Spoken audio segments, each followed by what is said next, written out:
Hello students, मुझे विश्वास है कि सब्जेक्ट वर्ब एग्रीमेंट का पहला वीडियो आपने पूरा देखा और समझा। अब इसके बाद जो है सब्जेक्ट वर्ब एग्रीमेंट का जो और रूल है हम लोग वीडियो पार्ट 2 में और डिटेल जानते हैं विथ एग्जाम्पल के साथ डिटेल।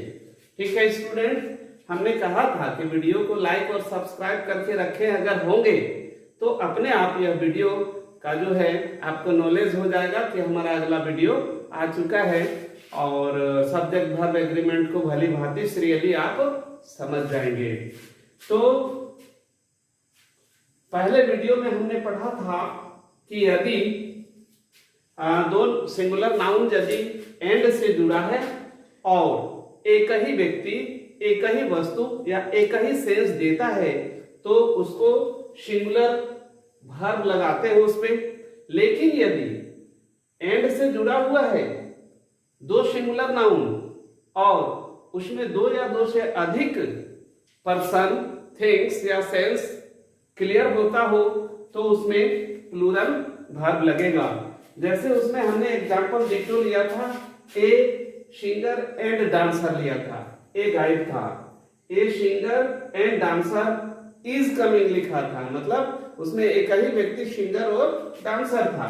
लेकिन हमने यहाँ लिखा है a singer and a dancer. इसका मतलब क्या हुआ, एक सिंगर अलग है और एक डांसर अलग है, तो यहाँ दो व्यक्ति का बोध हो रहा है तो हम यहाँ प्लूरल वर्ब का यूज करेंगे।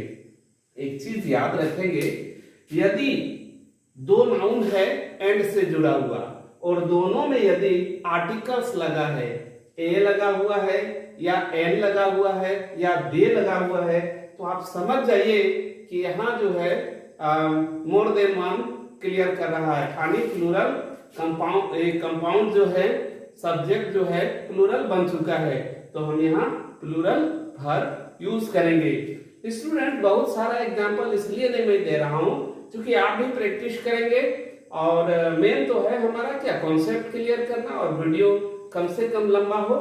चलिए अगला है कि both, many, several, few, a few, those, two, three, four etc और प्लस प्लूरल सब्जेक्ट यदि यूज हुआ हो, इसके बाद प्लूरल सब्जेक्ट यूज हुआ हो तो उसमें प्लूरल वर्ब ही लगेगा। जैसे आप यहां देख रहे हैं क्या एग्जांपल में लिए हैं, बोथ ऑफ देम लगा है ना, बोथ के बाद जो है देम जो है प्लूरल है, इसीलिए यहाँ प्लूरल वर्ब लगा है। अगर सिंगुलर होता तो वाज लिखते, नॉट वर। अब मेनी पर्सन्स, देखिए मेनी लगा हुआ है और उसके बाद प्लूरल लगा हुआ है। हमने कहा था प्लूरल सब्जेक्ट के पहले यदि ये सब वर्ड लगा हुआ है तो वहां पर प्लूरल वर्ब होगा। तो देखिए यहाँ हमने वेयर लगाया है, यानी प्लूरल हो गया ये मेनी और उसके बाद प्लूरल सब्जेक्ट है तो यहाँ प्लूरल वर्ब होगा। स्टूडेंट्स, अगला है सब्जेक्ट द, यानी सब्जेक्ट के रूप में द होना चाहिए, उसके बाद एडजेक्टिव होना चाहिए। अगर सब्जेक्ट में द लगा है उसके बाद एडजेक्टिव समझते हैं आप, है ना, विशेषण विशेषता बतलाने वाला वर्ड क्वालिफाई करता है नाउन या प्रोनाउन को। ऐसा वर्ड यदि लगा हुआ है तो वहां पर प्लूरल वर्ब होगा। जैसे देखिए द लगा, उसके बाद पुअर, ये क्या है, क्वालिफाई करता है किसी पर्सन को, यानी एडजेक्टिव है, तो क्या लग गया, प्लूरल वर्ब लग गया। बाकी as it is the rich, the लगा है और रिच क्या है, एडजेक्टिव है, तो यहाँ प्लूरल लगा, plural verb. Not always happy, the poor are happy, गरीब खुश होते हैं या माने क्या है, प्रसन्न रहते हैं। The rich are not always happy, है ना, जो धनी व्यक्ति हैं हमेशा खुश रहे यह जरूरी नहीं है। द ऑनेस्ट आर रिवार्डेड, देखिए द लगा हुआ है यहाँ पर भी और यहाँ पर क्या लगा हुआ है, एडजेक्टिव है, तो यहाँ पर हो गया क्या, प्लूरल वर्ब। स्टूडेंट्स, बड़ा ही छोटा स्टेप में हम इसको क्लियर करने का प्रयास करते हैं। चलिए स्टूडेंट देखते हैं इसके बाद कौन सा रूल है जो आपके अंग्रेजी को स्ट्रॉन्ग बनाने के लिए खड़ा है। ओके स्टूडेंट, चलिए तो आगे हम लोग देखते हैं अगला। स्टूडेंट्स, हम लोग अब अगला देखते हैं। If two subject join by as well as, यानी टू सब्जेक्ट यदि एज वेल एज से जुड़ा हो, along with या टुगेदर विथ या केवल ओनली विथ या फिर एंड नोट या फिर लाइक अनलाइक, ठीक है, इंक्लूडिंग वर्ब एक्सेप्ट और बिसाइड से जुड़े हो, तो वर्ब जो है वर्ब अकॉर्डिंग फर्स्ट वर्ड, पहला जो वर्ड होगा उसी के अनुसार वर्ब यूज करेंगे। यदि पहला वर्ड सिंगुलर है तो सिंगुलर वर्ब लगेगा, और यदि पहला वर्ड प्लूरल है तो प्लूरल वर्ब लगेगा। आप देख रहे हैं he and not I has done it. आप देख रहे हैं एंड नॉट से जुड़ा हुआ है, तो पहला वर्ड क्या है, ही है, और आप जानते हैं ही सिंगुलर है और उसके साथ हैज लगता है। यदि बाद वाले के साथ लगना होता तो हैव लगता, ठीक है। ठीक उसी प्रकार I along with my brothers, along with my brother, देखिए एलोंग विथ के साथ जुड़ा हुआ है यहाँ पर, ठीक है, और माई ब्रोदर बाद में क्या है, प्लूरल है, बट यहाँ आई है, सिंगुलर है, तो यहाँ क्या लगा, वाज लगा। क्योंकि आप जानते हैं वाज लगता है आई के साथ, वेयर नहीं लगता। अगर माई ब्रोदर के अनुसार लगना होता तो यहाँ वेयर लगता, तो वही लिखा है I along with my brothers was ready to go, यानी फर्स्ट के साथ, फर्स्ट यहाँ एलोंग विथ से जुड़ा हुआ था तो फर्स्ट वर्ड के साथ लगा, के अकॉर्डिंग लगा। अगला है इफ टू और मोर नाउन और प्रोनाउन और नोर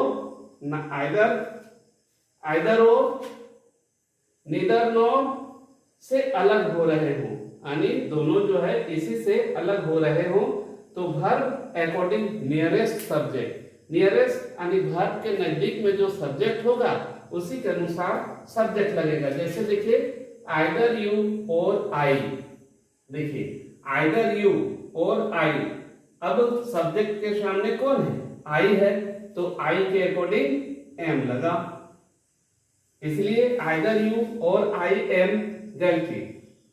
आगे है neither you NOR he is honest. अब देखिए यू के साथ तो आर लगता है, बट यहाँ लगा क्या, इज।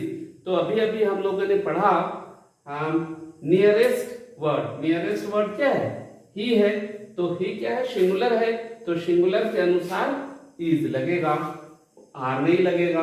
पास्ट टेंस रहता तो वाज लगता, वेयर नहीं लगता।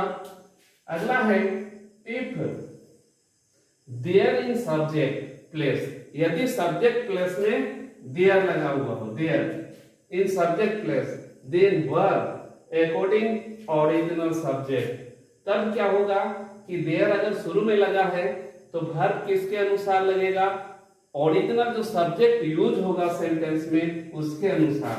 जैसे देखिए there is a boy, there लगा है लेकिन क्या है, ए बॉय क्या हो गया, सिंगुलर हो गया, तो हम यहाँ सिंगुलर वर्ब लगाएंगे।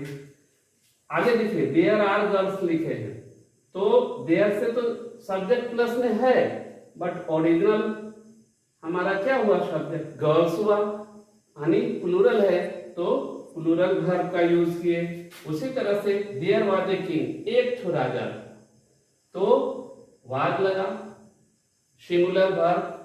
There were queens, queens plural है तो यहाँ पर प्लूरल वर्ब लगा। स्टूडेंट्स, हम लोग दोनों पार्ट में काफी कुछ जो है वीडियोस देख चुके हैं, इसके पढ़ चुके हैं वीडियोस में, तो इसके अतिरिक्त और भी रूल्स हैं, बट उसके बारे में बहुत ज्यादा नहीं है, प्रैक्टिस के बल पर हो जाएगा। क्योंकि कुछ ऐसे सिंगुलर ऐसे होते हैं जो सेंस के आधार पर एक ही वर्ड कभी सिंगुलर में आता है कभी प्लूरल में, तो ऐसा होता है। कुछ सब्जेक्ट की बनावट ही ऐसी होती है, माने कुछ स्पेशल प्रकार का होता है, तो वो बनाते बनाते आप समझ जाएंगे स्टूडेंट्स। तो इस तरह तरह से यदि इतना भी यदि आप मन से पूरा वीडियो को देख लेंगे तो मुझे लगता है कि सब्जेक्ट वर्ब एग्रीमेंट का अच्छा खासा ज्ञान आपको हो जाएगा। स्टूडेंट्स, मैं बार बार कहता हूँ, वीडियो को लाइक सब्सक्राइब करें या न करें, शेयर जरूर करें। इससे क्या होगा, दूर दराज के हर प्रकार के विद्यार्थी को इसका लाभ मिल सके। और आप जानते हैं ये हिंदी और अंग्रेजी दोनों मीडियम के लिए यूजफुल है। क्यों? क्योंकि मैं बोलता तो हूँ हिंदी में, लिखता हूँ अंग्रेजी में, और ऐसा वर्ड यूज नहीं करते जिसको हिंदी मीडियम वाले समझ नहीं सकते। ओके स्टूडेंट्स, तो टेक केयर। मैं आपके उज्जवल भविष्य की कामना करता हूँ और मैं आशा करूंगा कि कुछ दिनों में हमारे जो अंग्रेजी ग्रामर के सारे वीडियोस को पढ़ने के बाद आप अंग्रेजी बोलोगे। Thank you, best of luck.